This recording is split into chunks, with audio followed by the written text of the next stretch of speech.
అందరికీ నమస్కారం. ఈరోజు మన టాపిక్లో నమ్మకం గురించి, అంటే శత్రువు మన నమ్మకాన్ని మనం ఎవరి మీద పెడుతున్నాము అనేది తెలిస్తే ప్రమాదమా? ఖచ్చితంగా చెప్పారు, అది ప్రమాదమే. అది ఎలా ప్రమాదం అవుతుంది? మన బలమైనటువంటి వ్యక్తులు ఎవరినైతే మనం నమ్ముతామో వాళ్ళ గురించి మన శత్రువుకు తెలిస్తే ప్రమాదమా?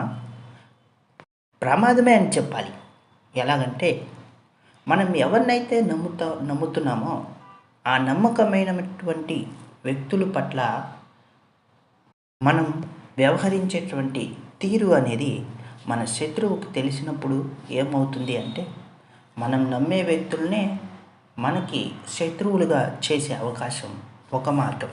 ఇది ఒక ఆలోచన.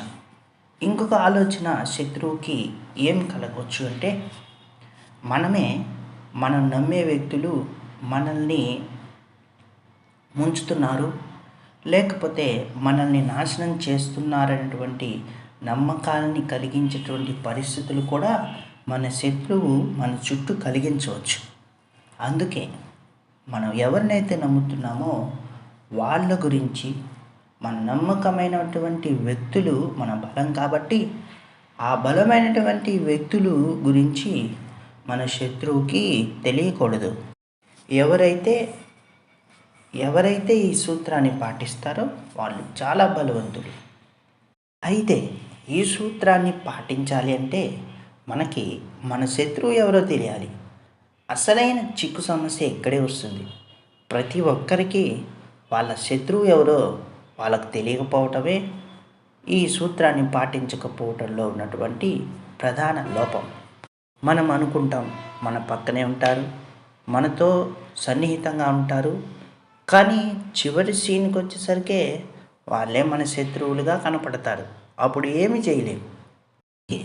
మనం ఏం చేయాలి అంటే, మన చుట్టూ ఉన్నటువంటి వ్యక్తులతో మన ప్రవర్తన ఎలా ఉండాలి అంటే, ఒక వ్యక్తిని మనం శత్రువుగా మార్చుకున్నటువంటి ప్రవర్తన ఉండకూడదు.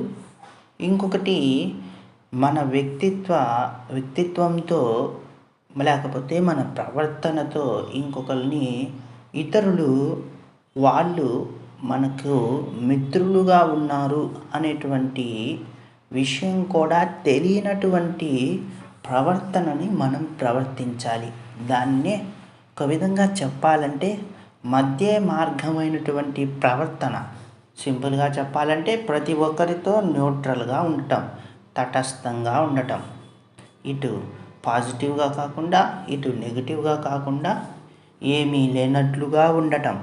ఇటువంటి ప్రవర్తనను ప్రవర్తించగలిగిన వాళ్ళు నిజంగానే బలవంతులు అవుతారని నా ఉద్దేశం. మీ ఉద్దేశం ఏంటో కామెంట్ చేయండి. ఇది మీకు నచ్చినట్లయితే లైక్ చేయండి, షేర్ చేయండి, సబ్స్క్రైబ్ చేయండి.